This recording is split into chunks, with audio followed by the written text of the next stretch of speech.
जय श्री राम। हमने गीता के दूसरे अध्याय के दूसरे श्लोक को जो आगे अर्थ बचा था उसको समझने का प्रयास करते हैं। श्लोक है श्री भगवानुवाच कुतस्तवाकस्मलीदं विस्मे समुपस्थितम् अनार्यजुष्टम् अस्वर्गम अकीर्तिकरम अर्जुन। इसका अर्थ भी हो गया था कि हे अर्जुन, इस विषम अवसर पर तुम्हें यह कायरता कहाँ से प्राप्त हुई है, क्योंकि ये तो वीरों को शोभा नहीं देती है, यह स्वर्ग देने वाली भी नहीं है और यश कीर्ति देने वाली भी नहीं है।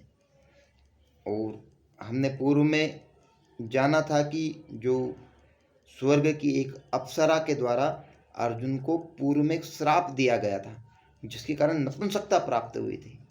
तो ये उसी को याद दिलाते हुए भगवान कह रहे कि वो नपुंसकता भी समाप्त नहीं हुई क्या। विश्व में समुपस्थितम, ये युद्ध का समय है। युद्ध के समय क्या होना चाहिए? वीरता होना चाहिए, उत्साह होना चाहिए, तत्परता होनी चाहिए, परंतु कोई दिख नहीं रही है। उस समय कायरता दिख रही है। तुम्हारे रोंगटे खड़े हो रहे हैं, तुम्हारी त्वचा जल रही है, तुम्हारे खड़े होने की हिम्मत हो नहीं रही है, तुम्हारा गांडीव धनुष हाथ से गिर रहा है, ऐसी अवस्था है तुम्हारी। समुपस्थितम, समुपस्थितम अर्थात भाव वचनों, वास्तव में होता क्या है कि जो भाव है, जो मन के विचार है, वो मन के विचार आपकी जीवा के द्वारा निकलते हैं। पहले जो कायरता है वो नेत्रों से देखा, अपने ही लोगों को देखा, देख करके वो जो चित्र थे उन चित्रों के द्वारा मन में कायरता आ गई।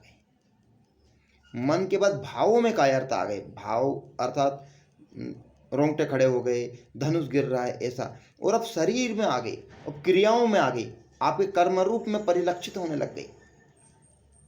इसलिए धनुष बाण छोड़ दिया।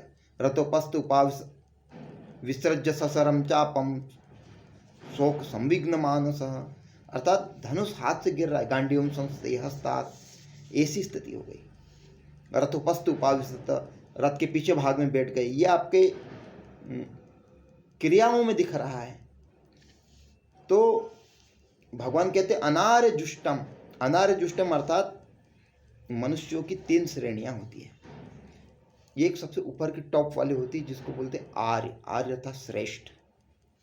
तो भगवान कह रहे हैं ये कोई आर्यों द्वारा, श्रेष्ठ लोगों के द्वारा, श्रेष्ठ लोगों के द्वारा तो ऐसा आचरण नहीं किया जाता है।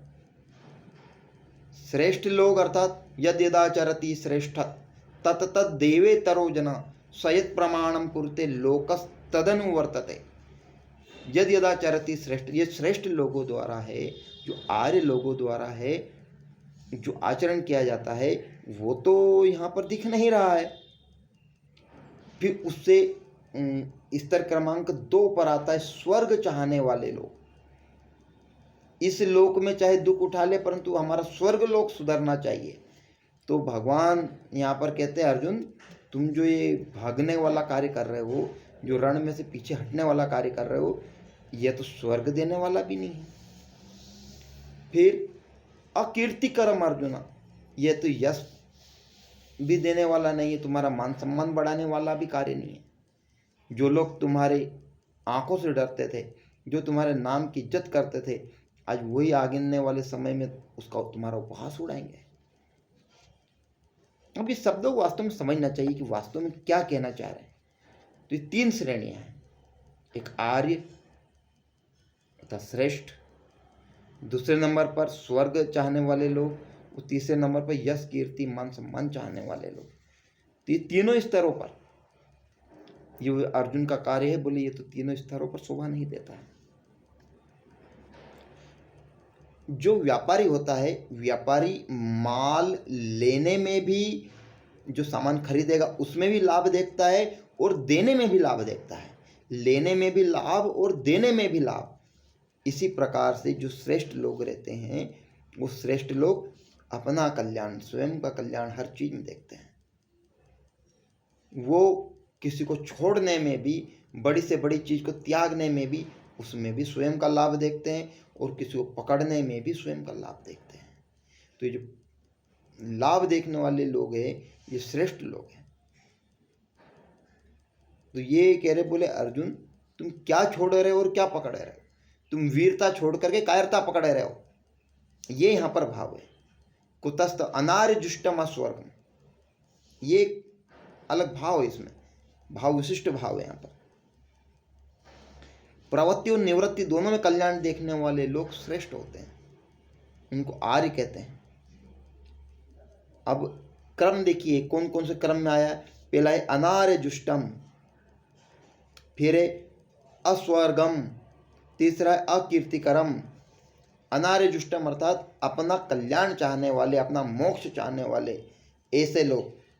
फिर अस्वर्गम अर्थात स्वर्ग तक की यात्रा के बारे में सोचने वाले लोग, इहलोक और परलोक दोनों की सोचने वाले लोग। और कुछ ऐसे जो यहीं का लाभ देखना चाहते हैं, यहीं पर मान सम्मान चाहते हैं, ऐसे लोग। अब यहाँ पर कुछ विशेष बातें हैं। जब व्यक्ति सही समय पर सही निर्णय नहीं लेता है तो उसको 3 प्रकार की हानि होती है। इसमें विशिष्ट छुपा हुआ भाव है। कौन सा? एक तो श्रेष्ठ नहीं होता, उसके उदाहरण नहीं होते हैं। उदाहरण के लिए अभिमन्यु को देखो। अभिमन्यु बहुत छोटी उम्र में ही सही निर्णय लिया,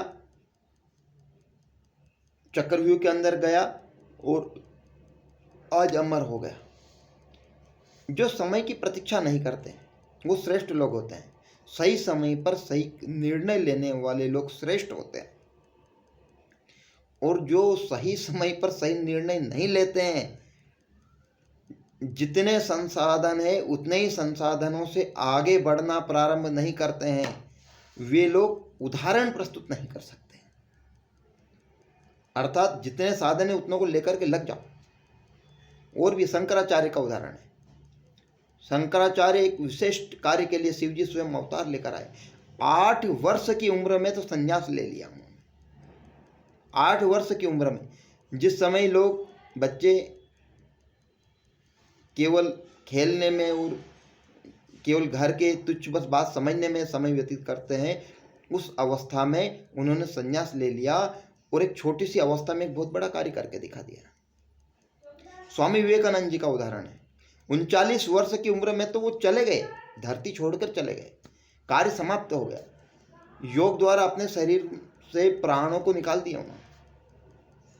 सही समय पर सही निर्णय लिया, सही समय पर वो अमेरिका गए। पैसों की कमी थी, जो भी थी उसे डटे रहे। जितने संसाधन थे उन संसाधनों का सही उपयोग किया, इसलिए वो श्रेष्ठ हो गए। ये सारे श्रेष्ठ लोगों के नाम है।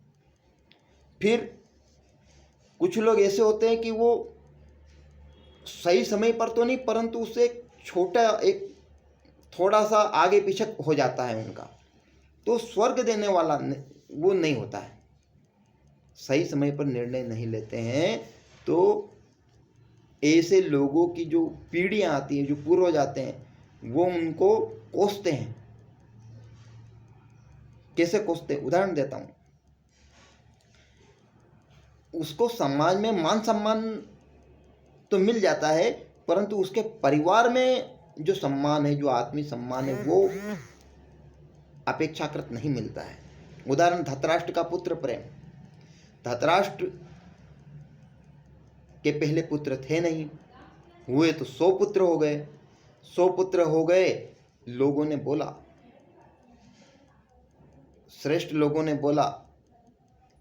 बोले इनमें से एक को त्याग तो दो, दुर्योधन को त्याग दो, क्योंकि ये नष्ट करने वाला है। तो धृतराष्ट्र ने कहा नहीं, अभी तो बहुत छोटा है बालक है, थोड़ा बड़ा हो जाए फिर छोड़ देंगे, और बड़ा हो जाए फिर छोड़ देंगे, और बड़ा हो जाए फिर छोड़ देंगे। आखिर में वह संपूर्ण कुल के नाश का कारण बना। तो सही समय पर सही निर्णय लेना, नहीं लेने पर आज पीढ़ियां कोसती है, धृतराष्ट्र को कोसती। जबकि सही समय पर सही निर्णय ले लेते तो ये पूरा घटनाक्रम नहीं होता या बच जाता। सही समय पर सही निर्णय न लेने वाले लोग मान सम्मान भी प्राप्त नहीं करते हैं। वो चाहे कितने बुद्धिमान हो, वो चाहे कितने ताकतवर हो, परंतु वो समाज में मान सम्मान प्राप्त नहीं करते। उदाहरण भीष्म। भीष्म ने द्रौपदी के चिर हरण के समय उनके जो दुष्ट लोगों के खिलाफ आवाज नहीं उठाई, अथाह शक्तिशाली होने के बाद भी लोग कोसते हैं। वो जो मान सम्मान था वो भी उन्होंने कभी जीवन भर प्राप्त नहीं किया, फिर स्वयं की नजरों में गिर गए वो। अच्छा, यहाँ पर क्या हो रहा है? यहाँ पर भी भगवान का एक नाम है अच्युत, जो समय से चूकते नहीं है, सही समय पर सही निर्णय लेते हैं। और भगवान स्वयं खड़े हैं, इसलिए अर्जुन को बार बार कह रहे हैं, बोले तुम्हारे अंदर ये जो कायरता ये कहाँ से है? ये श्रेष्ठ लोगों को शोभा नहीं देती, ये तीनों स्तरों पर शोभा नहीं देती है। इसलिए चूको मत, मत चूके चौहान। तो ये है हमारे अंदर का जो दिव्य भाव है, उस दिव्य भाव को प्रकटीकरण का एक अवसर जरूर मिलेगा। उसको बिल्कुल दोनों हाथों से कस करके पकड़ लो, उसी को अपना जीवन ध्येय बनाओ, उसी के लिए जियो, उसी के सपने सोचो, उसी को हमेशा अपने मन मस्तिष्क में चलाओ। उठते जागते बैठते सोते जगते हर समय वो लक्ष्य हमारे दिमाग में चलता रहे, तो हम बड़े से बड़े लक्ष्य को भी प्राप्त कर सकते हैं। हमें अवसर को चुकना नहीं है, अवसर को बना देना है। ये भाव यहाँ पर आ रहा है। यहाँ पे तीनों स्तरों की चर्चा हुई है। एक श्रेष्ठतम लोग चुकते नहीं है, उनको जिस समय जो निर्णय लेना है वो कर लेते हैं। शंकराचार्य को संन्यास लेना था, ले लिया। विवेकानंद जी के पास बहुत सारी समस्याएं आई, परंतु वो भिड़ गए, भिड़ करके उन्होंने आखिर में सफलता प्राप्त कर ही ली, आज श्रेष्ठ हो गए। तो हमें भी समय के अनुसार सारे निर्णय करने चाहिए, उपरम नहीं होना चाहिए, चूकना नहीं चाहिए। मैं भी बहुत सारे अवसरों पर चूक गया हूँ, परंतु अब मुझे ध्यान आ गया कि हमने गलती करी है, अब इन गलतियों को हम नहीं दोहराएंगे। अब कायरता रूपी जो है वो मेल खत्म हो गया है। अब ये स्पष्टता आ गई है, यही ज्ञान है कि वास्तव में हमारे द्वारा कौन कौन सी गलतियां हुई है। अर्जुन के द्वारा भी ये गलतियां हुई है, परंतु भगवान स्वयं साथ में बैठे हैं, इसलिए धर्म का नाश ना हो जाए, धर्म की हानि ना हो जाए, इसलिए बार बार उनको कह रहे हैं, बोले भाई उठो, चलो युद्ध करो, चलो युद्ध करो। इसलिए पूरी गीता का 18 अध्याय कह रहे हैं कि वास्तव में ज्ञान क्या है, ज्ञान यहाँ पर है। आगे के श्लोक में और आगे क्या कहते हैं भगवान, वो सुनते हैं। जय श्री राम।